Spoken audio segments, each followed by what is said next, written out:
안녕하세요. 전기기능사 필기시험. 이거 혼자 공부하시려면 정말 양도 많고 힘드시죠? 네, 맞습니다. 특히 어디서부터 어떻게 시작해야 할지 좀 막막하게 느껴질 때가 많으실 거예요. 그래서 저희가 좀 도움을 드리고자 오늘은 여러분께서 보내주신 학습 자료 중 하나인데요. 네이버 블로그 전기기능사 AI 학습 노트 여기에 소개된 아주 중요한 기출문제 유형을 한번 같이 파헤쳐 보려고 합니다. 아, 그 델타 결선을 Y 결선으로 바꾸는 문제 말씀이시죠? 네, 맞아요. 특히 저항값이 다 같을 때 이거 시험에 정말 자주 나온다고 하더라고요. 네, 그렇습니다. 이 델타 Y 변환, 이게 사실 전기회로 해석의 기본 중에 기본이거든요. 그러면서도 기능사 시험에서는 시간을 확 단축시켜주는 뭐랄까 핵심 열쇠 같은 역할을 합니다. 오, 핵심 열쇠요? 네. 그래서 오늘 저희 학습 목표는 아주 명확합니다. 첫째는 그 블로그에서 강조하는 과 동일 저항 델타 결선을 Y 결선으로 바꾸는 공식, 이걸 확실하게 이해하는 거고요. 네네. 그리고 둘째는 이 공식을 7119해 기출문제에 직접 적용해 보면서 실제 시험장에서 이걸 얼마나 빠르고 또 정확하게 써먹을 수 있는지 그 실전 감각을 익히는 겁니다. 실전 감각 중요하죠. 네. 특히 뭐 단위 같은 거, 옴이나 V나 A 이런 거 확인하는 습관의 중요성까지 저희가 짚어볼 거니까요. 한번 집중해서 따라와 주시면 좋겠습니다. 준비되셨나요? 좋습니다. 그럼 바로 그 블로그에서 다룬 핵심 문제, 그거부터 한번 볼까요? 7119해 R 오민 저항 3개가 델타 결선으로 되어 있는 것을 Y 결선으로 환산하면 일상의 저항 오문? 이게 질문이네요. 네. 선택지가 1번 3R, 2번 R, 3번 3R, 4번 1R 이렇게 주어졌고요. 자, 이걸 딱 봤을 때 어디서부터 시작해야 할까요? 일단 문제의 배경이 되는 그 델타 결선이랑 Y 결선이 어떻게 생긴 건지 그걸 먼저 머릿속에 그려보는 게 좋아요. 모양부터요? 네. 델타 결선은 저항 3개가 이렇게 삼각형 모양으로 그 그리스 문자 델타처럼 끝이랑 끝이 계속 맞닿아서 연결된 거예요. 폐쇄된 루프 형태죠. 이렇게 고리처럼 연결된 거요? 네, 그쵸. 각 저항이 다른 두 저항의 그 접점 사이에 연결된 모양이고요. 약간 새 친구가 손 딱 맞잡고 동그랗게 서 있는 그런 느낌이네요. 그럼 Y 결선은요? Y 결선은 알파벳 대문자 Y의 모양을 생각하시면 돼요. 저항 3개가 한 점에서 딱 만나서 바깥으로 이렇게 뻗어나가는 형태. Y자. 네, 그 세 저항의 한쪽 끝이 전부 하나의 공통점. 이걸 보통 중성점이라고 부르는데 거기에 모여 있고 다른 쪽 끝은 이제 각각 외부 회로랑 연결되는 거죠. 별 모양 같다고 해서 스타 결선이라고도 불러요. 아하, 그렇군요. 연결 방식 자체가 완전히 다르네요. 삼각형이냐 아니면 Y자 모양이냐? 네, 맞습니다. 근데 여기서 궁금한 게 생겼어요. 블로그에서도 이걸 다루고 있는데 왜 굳이 이 두 가지 결선을 서로 바꾸는 변환, 이 기술이 필요한 거예요? 그냥 회로 있는 그대로 풀면 안 되는 건가요? 좀 궁금하네요. 그거 아주 좋은 질문입니다. 물론 회로가 간단하면 그냥 그대로 해석할 수 있죠. 근데 회로가 조금만 복잡해지기 시작하면 그냥 직렬이다, 병렬이다. 이것만으로는 해석하기가 아주 까다로운 경우가 많아요. 예를 들면 어떤 경우요? 예를 들어서 저항근이 막 다리 브릿지 형태로 얽혀 있다거나 아니면 전원이 여러 개가 막 복잡하게 연결되어 있을 때요.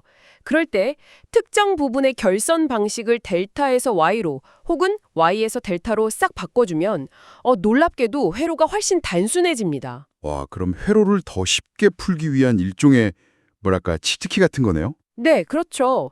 약간 그런 느낌이죠. 변환을 하고 나면 복잡하게 얽혀있던 저항들이 아주 간단한 직렬이나 병렬 구조로 바뀌거든요. 그러면 전체 등가 저항 구하거나 아니면 뭐 각 부분의 전류나 전압 개선하는 게 훨씬 쉬워지는 거죠. 특히 기능사 시험처럼 시간 단축이 정말 중요한 시험에서는 아주 유용한 분석 도구라고 할 수 있습니다. 바로 그 변환 공식, 그게 블로그의 핵심 내용이었던 거죠. 특히 지금 이 문제 상황에 딱 맞는 공식이요. 네, 맞습니다. 델타 결선에서 각 저항값이 R 옴으로 모두 같을 때, 이게 중요하죠. 같을 때 Y 결선으로 변환하면 각 상의 저항값은 원래 저항값의 3분의 1인 R/3 옴이 된다. 이 부분이 정말 중요한 포인트 같아요. 네, 정확히 짚으셨어요. 똑같은 저항 R 3개가 델타로 묶여 있으면 Y로 바꾸면 각 저항이 그냥 3분의 1로 확 줄어든다는 거잖아요. 맞습니다.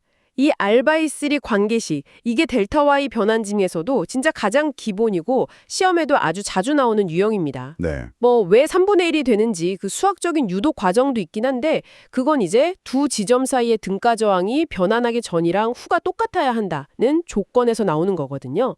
근데 사실 기능사 시험 준비하는 입장에서는 그 과정 자체보다는 이 간단한 결과, 알바이3, 이걸 명확하게 기억하고 바로 적용하는 게 훨씬 효율적입니다. 맞아요. 블로그에서도 그 복잡한 유도 과정보다는 딱 결과를 바로 쓰는데 초점을 맞추고 있더라고요. 네. 근데 이 R3 공식, 진짜 마법처럼 간단하긴 한데 혹시 뭐 주의할 점 같은 건 없을까요? 그냥 아무 델타 Y 변환에나 막 이걸 쓰면 되는 건가 싶기도 하고. 아, 그거 정말 중요한 지적이세요. 여기서 제일 강조해야 할 주의점이 바로 그겁니다. 이 R3 공식은 델타 결선을 이루는 저항 3개의 값이 모두 R 오메가 5로 동일할 때만 쓸 수 있다는 거예요. 모두 같을 때만. 네. 만약에 델타 결선의 저항값이 뭐 R1, R2, R3 이렇게 서로 다르다. 그러면 Y 결선으로 변환했을 때 각 상의 저항값은 R3가 아니라 다른 공식을 써야 해요. 조금 더 복잡한 공식이죠. 블로그에서도 각 저항값이 R 오메가 5일 때라는 조건을 딱 명시하면서 이 점을 분명히 하고 있습니다. 그 조건. 세 저항값이 모두 같을 때라는 그 전제가 핵심이군요. 진짜 중요하네요. 네, 맞습니다. 근데 뭐 다행히 기능사 시험에서는 이 동일 저항 조건 문제가 자주 나온다고 하니까 일단은 이 R3 공식을 확실하게 외워두는 게 중요하겠네요. 그렇죠. 근데 가끔 시험장에서 막 긴장하고 그러면 R3인지 혹시 3R이었나? 하고 헷갈릴 수도 있을 것 같은데요. 혹시 그런 실수 좀 줄일 만한 팁 같은 거 없을까요? 충분히 그럴 수 있죠. 사람이 긴장하면 뻔한 것도 헷갈리니까요. 이렇게 한번 생각해 보세요. 델타 결선은 이렇게 닫힌 고리 모양이고 Y 결선은 중앙에서 뻗어나가는 모양이잖아요. 네. 같은 전압을 걸었다고 생각하면 왠지 델타 쪽이 전류가 흐를 길이 더 많아 보이죠. 그렇죠. 길이 2개니까. 가지거든요. 이렇게 약간 직관이랑 반대되는 결과다 이렇게 인지하는 방법도 있고요. 반대다. 혹은 뭐 델타는 글자 모양이 좀 크고 Y는 상대적으로 작잖아요.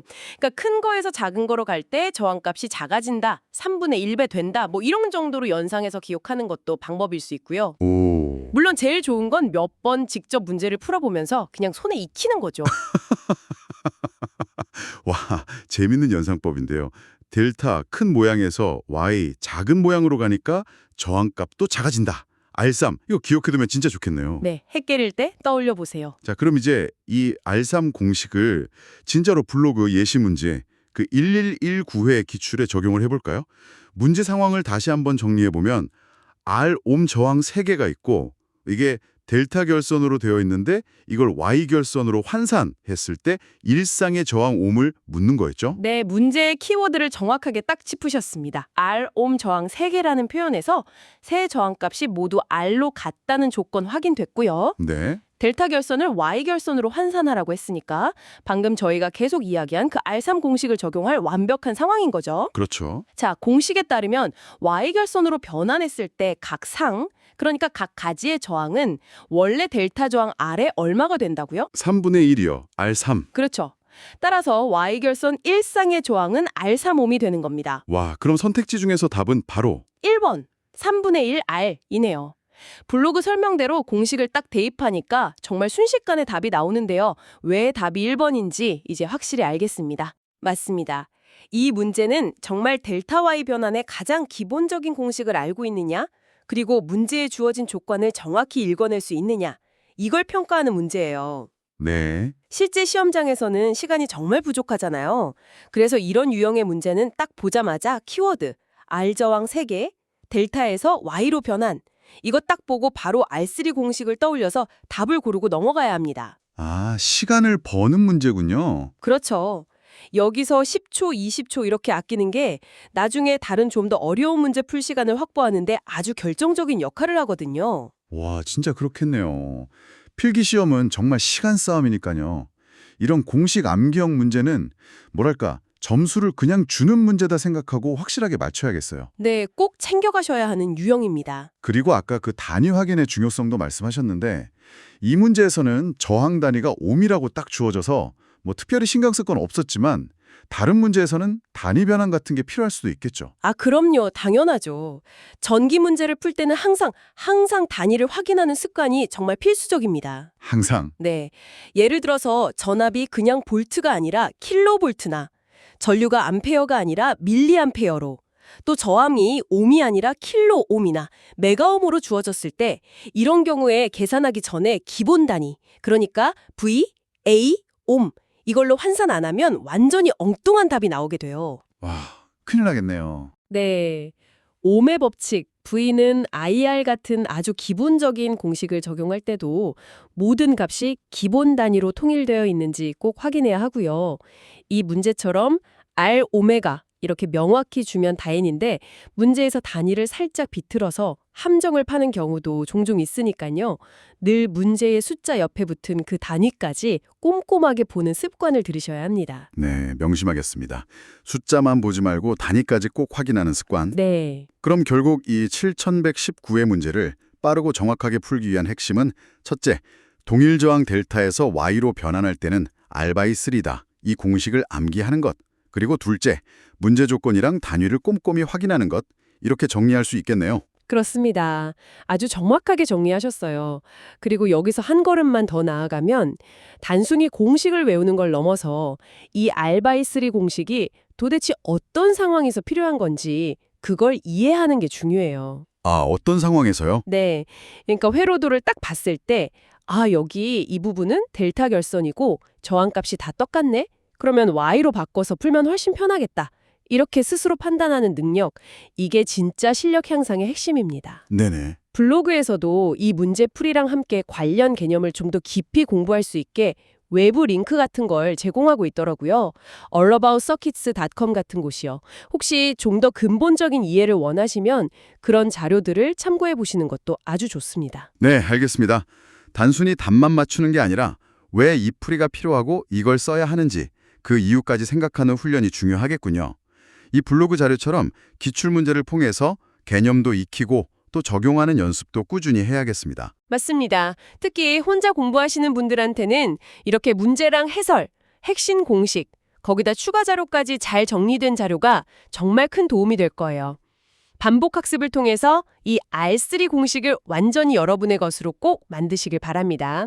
네. 아, 참고로 말씀드리면 만약에 시험에서 델타 결선의 저항값이 R1, R2, R3 이렇게 다 다르게 주어진다. 그러면 Y 결선의 각 저항값은 조금 더 복잡한 공식을 써야 해요. 예를 들어 R1하고 R2 사이에 연결된 Y 저항은 R1 곱하기 R2 나누기 R1 더하기 R2 더하기 R3 뭐 이런 형태거든요. 와, 복잡하네요.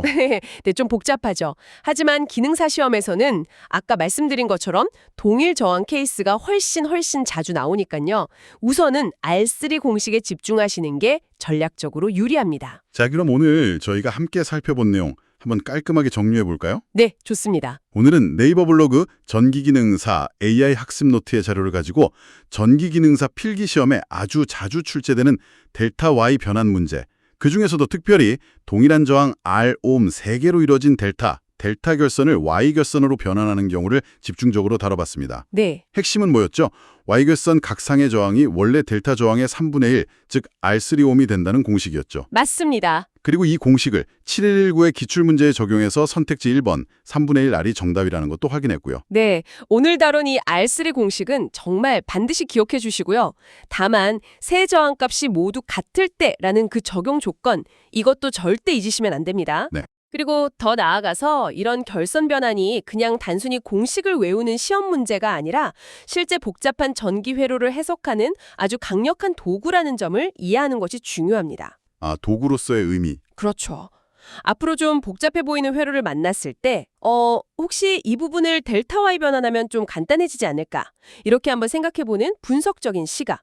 이걸 키우는 게 여러분 실력 향상에 정말 큰 도움이 될 겁니다. 맞습니다. 블로그 원문을 보시면 저희가 오늘 다룬 내용 말고도 이 변환 개념을 좀 더 깊이 파고들 수 있는 유용한 외부 학습 자료 링크들도 있다고 하니까요.